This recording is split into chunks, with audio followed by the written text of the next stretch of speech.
우리의 모임의 뜻과 목적, 우리가 신앙생활을 하는 목적과 뜻에 대해서 기초적으로 잠깐 말씀을 드리고 본문을 들어가려고 합니다.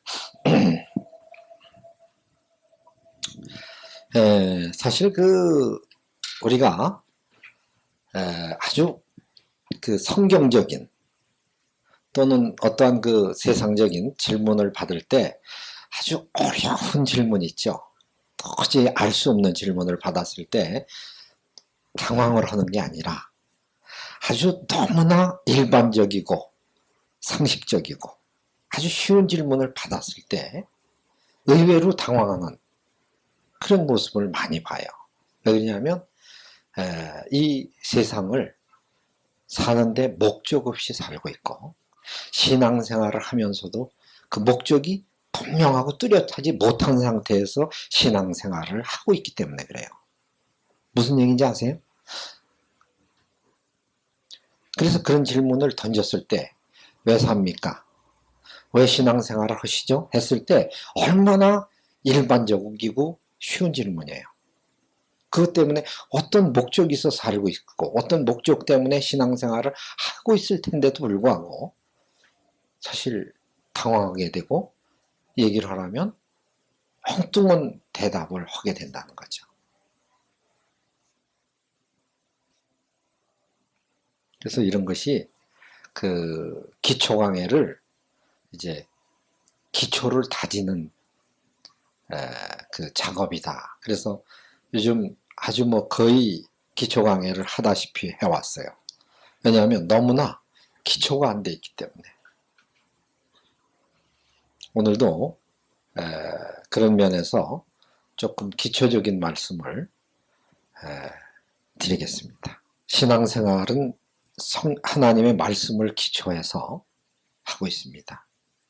근데 신앙생활을 말씀을 모른다면 신앙생활의 의미와 방향을 모르게 된다는 거예요. 그렇죠? 신앙생활을 오직 하나님의 말씀을 통해서만 알 수 있는 거예요. 그러면 성경에 기록된 것은 성경을 통해서 우리에게 주시는 말씀, 하나님이 직접 하시는 말씀과 또는 예수를 통해서 하시는 말씀인데 예수를 통해서 하든 하나님이 직접 말씀을 하시든 선지자를 통해서 하든 사도들을 통해서 하든 저를 통해서 하든 작은 하나님의 어떤 뜻과 목적을 전달하기 위한 그건 방편과 수단이에요. 그러니까 말씀을 통해서 알든 예수님의 말씀을 통해서 저를 통해서 알든 성경을 통해서 하든 그거는 알아야 된다는 거예요. 뜻이 어디에 기록이 되어 있습니까?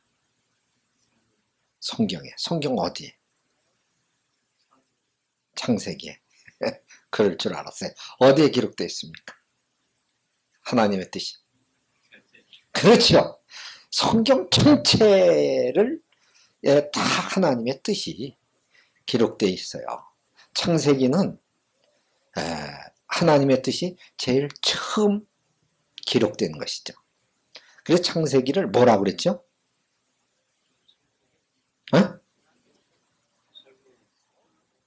설계도다. 어떤 우리가 하나님의 집을 하나님이 이제 제목들이에요. 그렇죠? 그래서 우리가 뭘로 지어져야 되죠?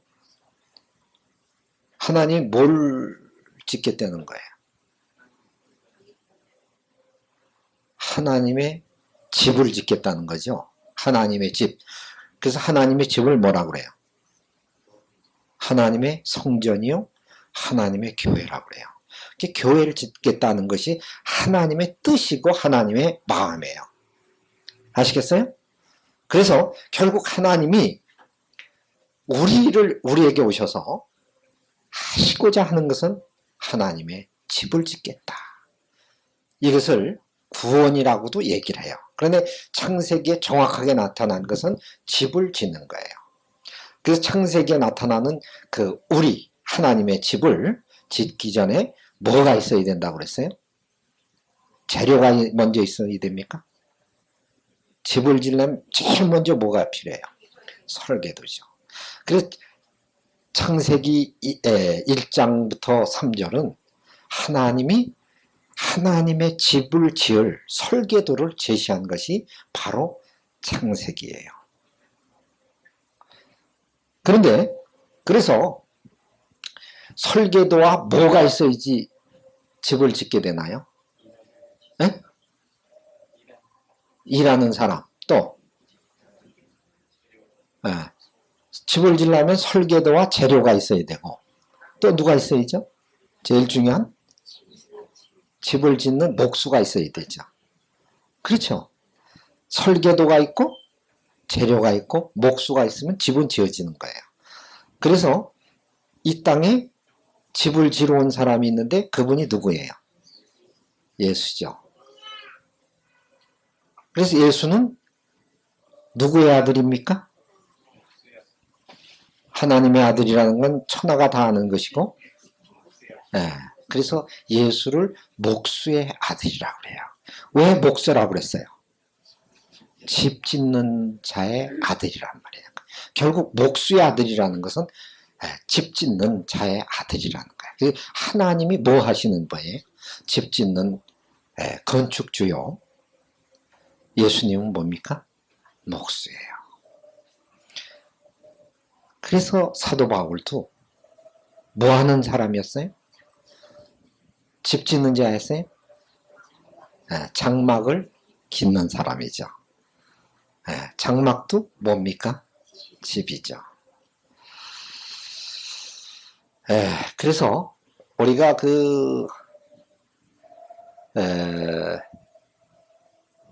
집을 지으려면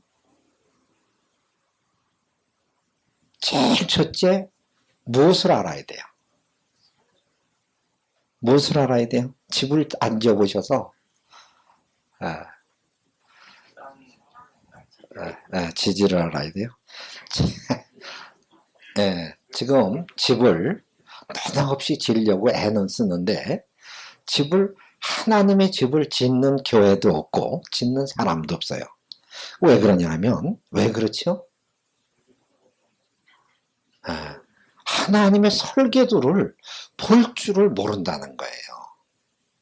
아시겠어요? 그 목수가 집 지을 설계도를 보지 못한다면 절대로 집을 지을 수가 없어요.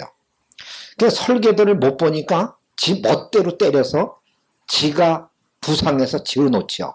그래놓고 지집 지었고 지어놓고 이것이 바로 하나님의 집이요 하나님의 교회라고 그러는 거예요.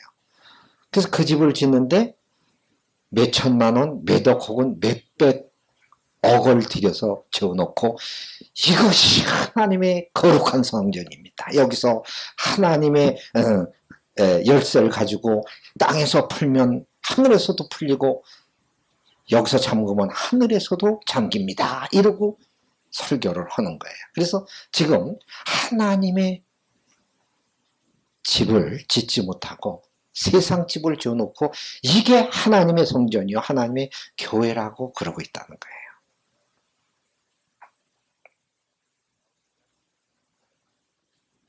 그래서 왜 이렇게 엉뚱한 집을 짓고 엉뚱한 교회를 지어놓고 하나님의 집이라고 그러냐면 왜 그래요?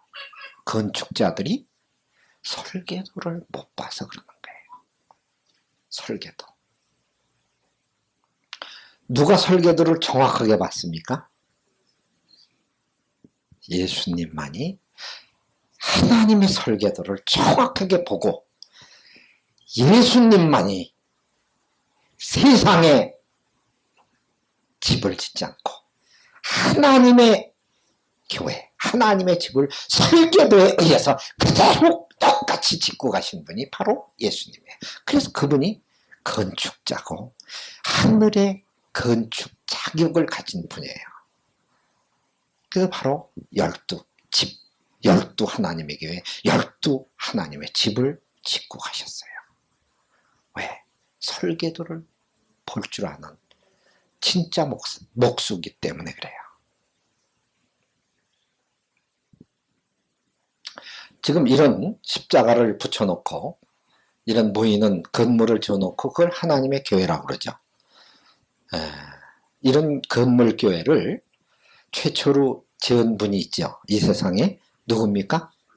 솔로몬이 하나님의 성전을 지었죠. 다윗이, 그 아버지 다윗이 그렇게 하나님의 성전을 지으려고 애를 썼는데도 불구하고 하나님이 허락지 않아서 못 짓고 그 자손인 솔로몬이 하나님의 성전을 지었어요. 그래서 하나님의 교회라고 성전이라고 그랬는데 사도행전 7장에 보면 하나님은 사람이 손으로 지은 성전에 있지 않다. 미안하지만 그것은 하나님의 성전, 교회가 아니기 때문이다. 그것은 하나님의 정말 참성전의 모형과 그림자이지 그건 성전이 아니다. 하나님의 집이 아니라는 거예요. 그래서 하나님께서 예수님은 그런 집을 짓지 않고 뭘 졌어요? 손으로 짓는 집이 아닌 말씀으로 창조하는 말씀의 집을 짓고 가신 분이 바로 예수 그리스도예요. 그래서 고린도전서에서 그러죠. 너희가 하나님의 성전인 것과 성령이 너희 안에 거하는 것을 알지 못하느냐. 그래서 예수 자신이 하나님의 교회라는 것이에요. 다시 말하면 사람이 하나님의 집이요 하나님의 성전이지 건물이 아니라는 거예요.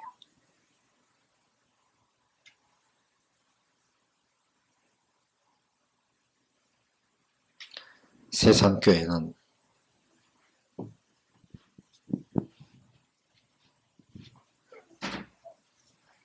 집을 지을 때, 교회를 지을 때 손으로 짓습니다.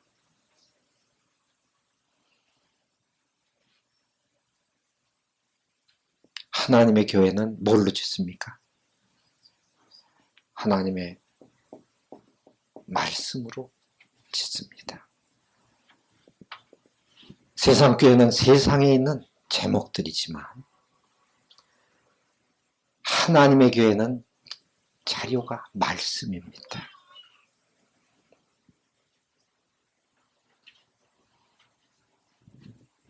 손으로 짓는 교회는 1년도 걸리고 10년도 걸리고 때에 따라서는 40년, 100년, 요즘은 1000년, 600년 이렇게 짓는 하나님의 그 세상 교회들이 있습니다. 이런 구라파에 가면 보통 몇십 년이 아니라 몇백 년씩 짓는, 그래서 600년이 되는 교회가 아직도 완성을 이루지 못하는 그런 교회도 지금 있습니다. 그런데 하나님의 교회, 하나님의 말씀으로 짓는 그 하나님의 성전은 얼마나 걸린다고 그랬습니까? 얼마나 걸려요? 예수님은 3일에 짓는다고 그랬고 창세기에는 며칠 만에 짓는다고 그랬습니까?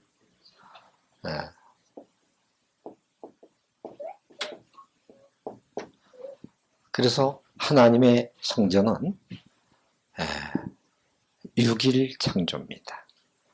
근데 6일 만에 뭐를 짓는다 하면 성전을 짓겠다는 겁니다. 그래서 완성이 되면 안식에 들어가는 겁니다. 7일은 완성입니다.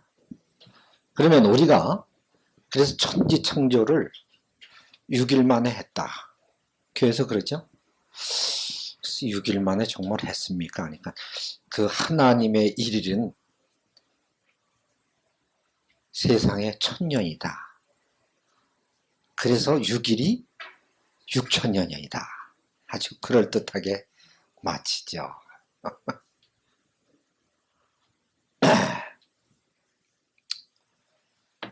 에,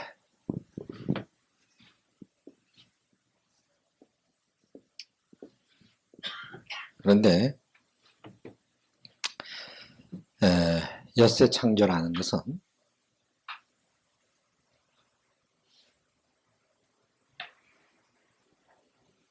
어떠한 존재를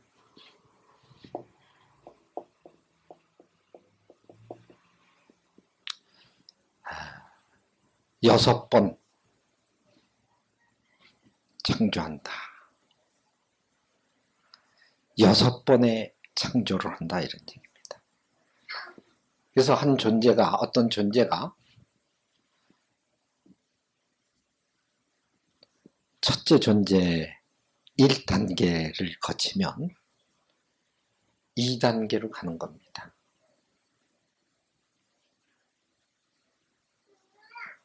2단계에서 3단계로 가는 겁니다. 그러니까 이것은 뭐냐면 성장을 얘기합니다. 변화를 얘기합니다. 창세기 강의 들으신 분들은 충분히 말씀을 잘 들으셨죠? 어떤 존재의 변화를 창조라고 합니다. 처음에 창세기에서 우리 존재가 뭐 했었습니까? 인간의 존재를 뭐라고 표현했습니까? 에?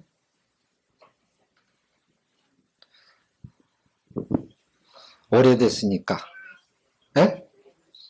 에노시요. 그거는 또 어떻게 기억하고 계시네.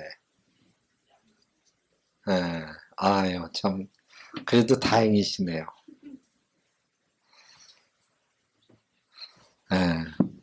지금 그래도 몇 년 안 된 게 참 다행입니다. 한 10년 됐으면 다 없어졌을 텐데. 첫째 존재를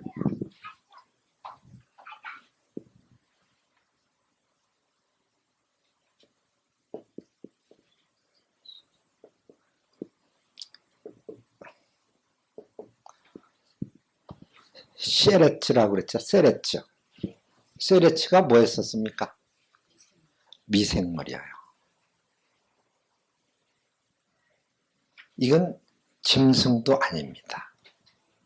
미생물들 아주 그냥 아주 우글우글하고 모여 있는 그런 미생물의 존재를 세레츠라고 합니다. 이것이 변화되는 겁니다. 그렇죠?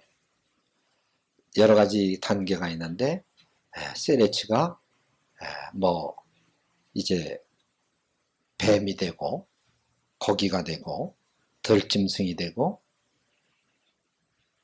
육축이 되고 가축이 되고 여자가 되고 남자가 되는 거죠. 그래서 남자가 곧 뭐예요?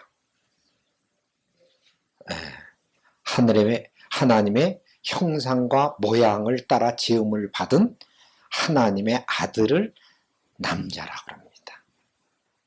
그래서 결국 첫사람 아담이 둘째 아담이 되면 완성이 되면 그걸 완성된 아들이라고 합니다. 그래서 그걸 예수 그리스도를 가리켜서 하나님의 형상과 모양을 따라 지음을 받은 그래서 우리의 모양대로 창조를 하자. 그래서 예수가 바로 하나님과 같은 형상과 모양. 형상과 모양이 뭐죠?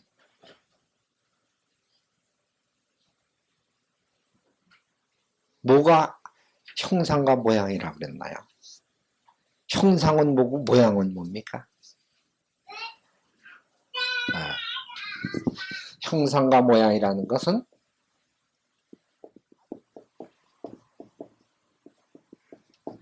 안과 겉을 얘기하죠. 겉도 하나님의 형상이고 안도 하나님의 형상이다. 안과 밖이 다 하나님이다 이런 얘기예요. 그래서 결국 하나님은 미생물인 세레츠를 택해서 6번에 걸쳐서 하나님의 형상과 모양을 따라 지음을 받은 그 하나님의 아들, 다시 말하면 하나님을 만들겠다는 겁니다. 엿새 동안에. 그래서 엿새가 아니라 6단계입니다. 그래서 결국은 그 엿새 창조를 뭘로 하느냐 하면 말씀으로 창조하겠다는 거예요. 그래서 바로 말씀으로 창조한 하나님의 아들의 본체는 뭡니까? 뭐가 되죠?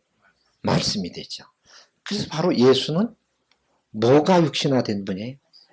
말씀이 육신화된 분. 그 분의 본체는 전체가 말씀입니다. 왜? 말씀으로 창조됐기 때문에. 그래서 그분을 하나님이라고 그러는 거예요. 그분이 바로 하나님의 형상과 모양입니다. 이해가 됩니까?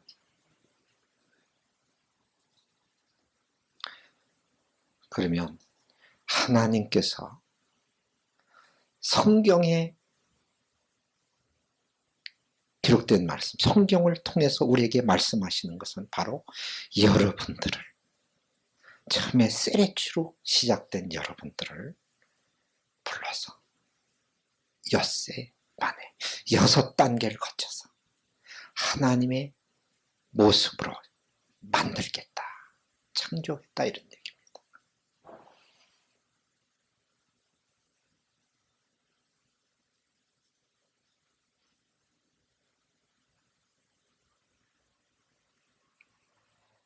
그래서 오늘 여러분들이 모인 목적은 왜 모였느냐? 하나님의 뜻대로 부름을 받아서 하나님의 말씀으로 하나님으로 창조받기 위해서 여러분이 오늘 여기 모인 겁니다. 그것이 하나님의 뜻이고 모인 목적입니다.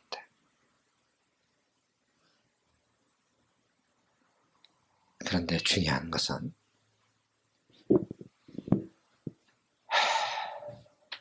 이 존재가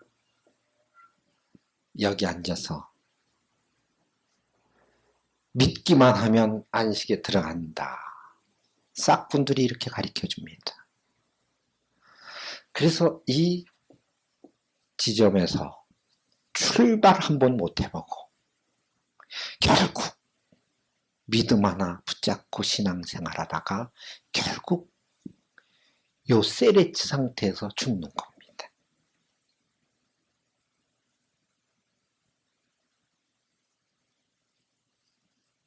미생물에서 우글거리고 그 징그러운 그 존재들이 자 비습니다. 우리는 갈 필요 없어. 믿기만 하면 돼. 이러고 모여 살다가 결국 멸망당하는 겁니다.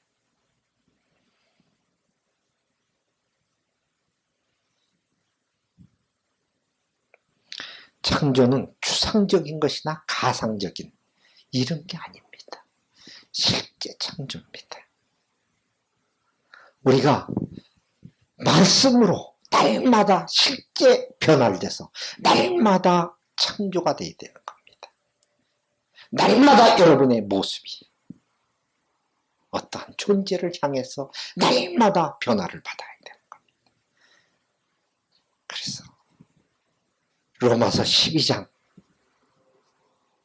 1절부터 4절의 말씀은 참 엄청나게 중요한 말씀입니다. 무슨 말씀입니까? 너희는 이 세대, 지금 이 교회들, 이런 자들을 본받지 말고 너희 몸을 하나님께 산제사로 드리라. 날마다. 그것이 뭐냐? 산제사는 날마다 우리가 마음을 새롭게 변화되는 것이다. 새롭게 변화되는 것이 뭡니까? 하나님의 말씀으로 날마다 하나님으로 창조되는 겁니다.